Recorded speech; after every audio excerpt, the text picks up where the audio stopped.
Guys, आज हम discuss करेंगे इस वीडियो में logical Venn diagram which is a very important topic, ना कि रीजनिंग का but also for the quant section.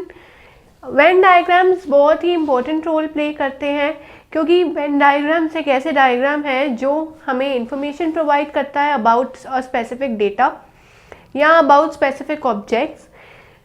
छोटे डायग्राम्स होते हैं लेकिन बड़ी इंफॉर्मेशन कंटेन करते हैं, बहुत ज़्यादा लॉजिकल हमें इंफॉर्मेशन उन डायग्राम से प्रोवाइड होती है।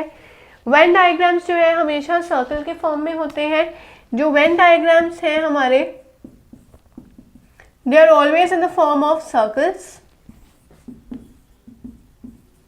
और वेन डायग्राम कभी भी एक सर्कल से नहीं बनता है, वहां पर एटलीस्ट 2 सर्कल्स होने चाहिए। जब 2 सर्कल्स होते हैं तो हम उन्हें बोलते हैं 2 सेट वेन डायग्राम। अगर 2 सर्कल्स होते हैं तो उन्हें बोलते हैं 2 set Venn diagram.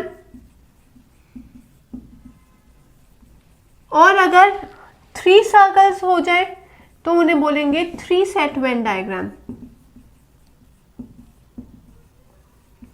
Venn diagram बहुत सारे टाइप के होते हैं, हर टाइप आपको एक अलग टाइप की इंफॉर्मेशन देती है, लेकिन वेन डायग्राम में कुछ ऐसी टर्म्स हैं जिनके बारे में हमें पता होना चाहिए। For example, join, intersect. Join की जगह हम बोल सकते हैं यूनियन, यूनियन, इंटरसेक्ट। ये बहुत ही इंपॉर्टेंट हमारे पास टर्म्स है। और एक होती है डिफरेंस। सिंबल होता है यूनियन का यू, इंटरसेक्ट का opposite of you and difference का है माइनस। यूनियन का मतलब होता है कि या तो वो एक सर्कल में कोई डेटा अवेलेबल है या वो दोनों सर्कल में अवेलेबल है। इंटरसेक्ट का मतलब होता है कि वो दोनों सर्कल्स में अवेलेबल होना कंपल्शन होती है उसमें। और डिफरेंस का मतलब है कि वो एक सर्कल में तो अवेलेबल होगा लेकिन दूसरे सर्कल में अवेलेबल नहीं होगा। आज का हमारा टॉपिक है कॉन्सेंट्रिक सर्कल्स का, या हम बोल सकते हैं कॉन्सेंट्रिक रिलेशन। कॉन्सेंट्रिक रिलेशन से हमें पता लगता है वर्ड कॉन्सेंट्रिक, और कॉन्सेंट्रिक हमने पढ़ा होगा सर्कल्स में। कॉन्सेंट्रिक होता है जहाँ पर ओवरलैपिंग होती है सर्कल्स की। फॉर एग्जाम्पल, एक छोटे सर्कल के ऊपर जब एक बड़ा सर्कल आ जाए तब हम बोलते हैं कि ये ओवरलैप हो गए हैं, तो कॉन्सेंट्रिक सर्कल्स फॉर्म हो रहे हैं। और कॉन्सेंट्रिक मतलब कि एक पार्ट जो है वो इंटायरली दूसरे पार्ट के अंडर है, right. It is a part of a bigger part. जैसे यहाँ पर हमने डिराइव कर दिया ए और बी, तो हम बोलेंगे ए इज पार्ट ऑफ बी।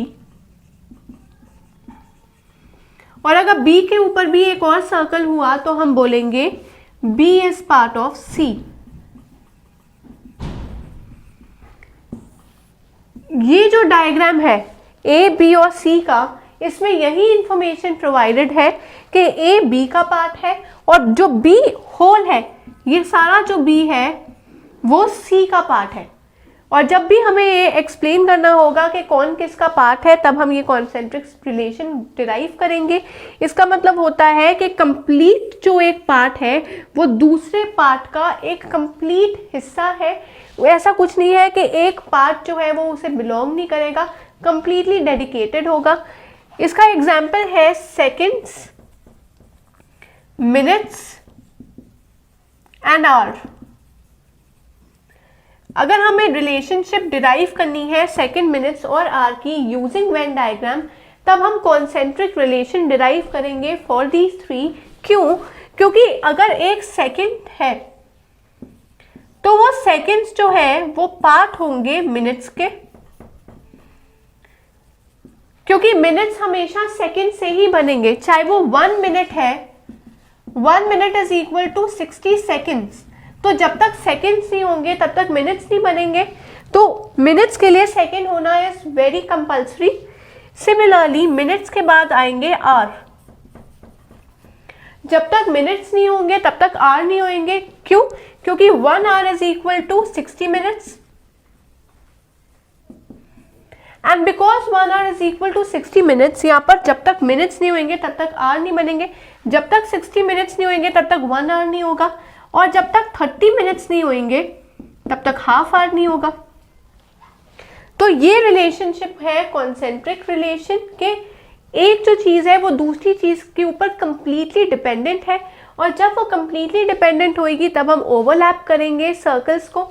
यहाँ पर हमारे 3 सर्कल्स हैं, ये है सर्कल 1, चलो ऐसे कर देते हैं कि ये है सर्कल 1, ये है सर्कल 2 और ये है सर्कल 3। हर एंटिटी के लिए एक अलग सर्कल होगा, ज़रूरी ऐसा कभी नहीं होगा कि सेकंड्स और मिनट्स है 2 लेकिन सर्कल बन रहे हैं 3, या फिर सेकंड, मिनट्स और आवर्स है 3 एंटिटीज और 2 सर्कल बन रहे हैं। नो, जितनी एंटिटीज उतने ही सर्कल्स। और वेन डायग्राम बहुत ही इंपॉर्टेंट कॉन्सेप्ट है, तो इसे ज़रा ध्यान से समझिएगा, क्योंकि ये डायग्राम आपके रीजनिंग में भी काम आएंगे और आपके मैथ्स में भी उतने ही काम आएंगे, उतने ही यूजफुल हैं। So now let's take a look at the first question regarding concentric relation. तो ये है अब हमारा फर्स्ट क्वेश्चन। फर्स्ट क्वेश्चन में है कि हमें आइडेंटिफाई करना है relation between square, rectangle and polygon, कि स्क्वायर, रेक्टेंगल और पॉलीगन के बीच में क्या रिलेशनशिप है। अगर ये रिलेशनशिप हमें पता है, लॉजिक इसका पता है, तो हम इजीली अपने वेन डायग्राम्स को आइडेंटिफाई कर पाएंगे। लेकिन अगर इस लॉजिक में कंफ्यूजन है देन ऑटोमेटिकली यहाँ पर वेन डायग्राम्स में भी कंफ्यूजन डेफिनेटली आएगी। तो जब हम बात करते हैं स्क्वायर की और रेक्टेंगल की, तो आपको ये पता होना चाहिए कि हर स्क्वायर जो है या हर रेक्टेंगल जो है वो एक स्क्वायर है। क्यों? स्क्वायर की क्या प्रॉपर्टी होती है कि सारी साइड्स इक्वल है, राइट। रेक्टेंगल की क्या प्रॉपर्टी होती है कि ऑपोजिट साइड्स इक्वल है। यहाँ पर स्क्वायर को अगर देखा जाए, अगर वो रेक्टेंगल की फॉर्म लेता है तो ये ऑपोजिट साइड इक्वल है और यहाँ पर भी ऑपोजिट साइड इक्वल है और उनमें 90 डिग्री का एंगल है, तो कॉमन प्रॉपर्टीज हो गई। इसलिए हर रेक्टेंगल जो है, या मैं ये बोल सकती हूँ कि हर स्क्वायर जो है वो रेक्टेंगल है और हर रेक्टेंगल एक पॉलीगन है। पॉलीगन्स क्या होते हैं? Having at least 3 sides and angles।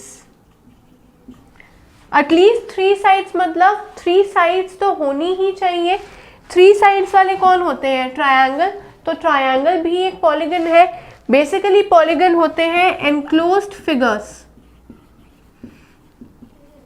Polygons हम डिफाइन करते हैं एनक्लोज्ड फिगर्स को, वो फिगर्स जिनकी साइड्स हो। ऐसे तो सर्कल भी एक एनक्लोज्ड फिगर है, लेकिन एनक्लोज्ड फिगर जिनकी एटलीस्ट 3 साइड्स हो और उनमें एक डेफिनेट कोई ना कोई एंगल हो।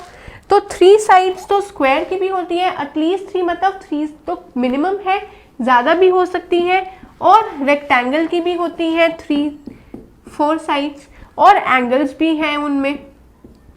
तो कहने की बात है कि स्क्वायर भी एक पॉलीगन है, रेक्टेंगल भी एक पॉलीगन है और हर स्क्वायर एक रेक्टेंगल है।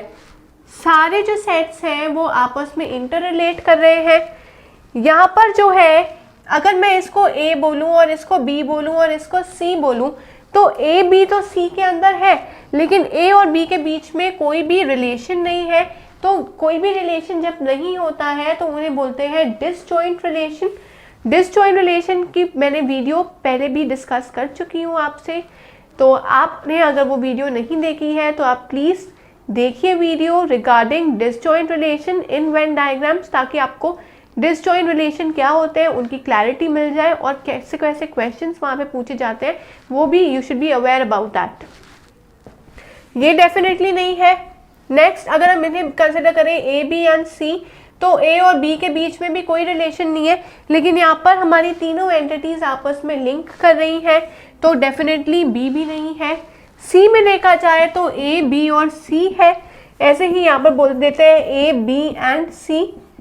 तो A की सारी प्रॉपर्टीज B के अंदर है, B की सारी प्रॉपर्टीज C के अंदर है, तो ये बन गया हमारा करेक्ट ऑप्शन, राइट। और ये है हमारा कॉन्सेंट्रिक रिलेशन। कॉन्सेंट्रिक रिलेशन मतलब जहाँ पर कंप्लीट ओवरलैपिंग होती है। यहाँ पर कंप्लीट ओवरलैपिंग हो रही है, एक सर्कल दूसरे सर्कल के अंदर है और दूसरा तीसरे सर्कल के अंदर है, तो डेफिनेटली ये हमारा ऑप्शन होएगा। ये डेफिनेटली नहीं है क्योंकि दिस इज डिसजॉइंट रिलेशन, और disjoint relation is completely opposite of concentric relation या ओवरलैपिंग, तो वो तो डेफिनेटली नहीं होगा। Correct option is option number C, क्योंकि ये डिफाइन कर रहा है ओवरलैपिंग रिलेशन को या फिर कॉन्सेंट्रिक रिलेशन को भी। तो ऐसे क्वेश्चंस आप ज़रूर अटेम्प्ट कीजिए। आज की वीडियो में हमने डिस्कस किए हैं Venn diagram, and specifically Venn diagram में हमने डिस्कस किया है कॉन्सेंट्रिक रिलेशन। कॉन्सेंट्रिक रिलेशंस तब फॉर्म होते हैं जब एक एंटिटी कंप्लीटली बिलोंग करती है दूसरे एंटिटी को, या ये बोल सकते हैं कि एक जो सेट है वो कंप्लीटली बिलोंग करता है सेट नंबर 2 को। आगे आगे वो चलता रहेगा, ओवरलैपिंग यहाँ पर कंप्लीट होगी तो वो बन जाएगा concentric relation.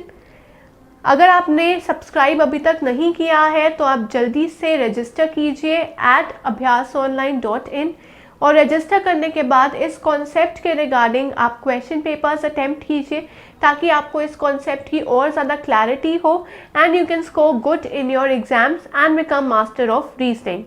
So till then, keep learning and keep practicing, and do register at abhyasonline.in.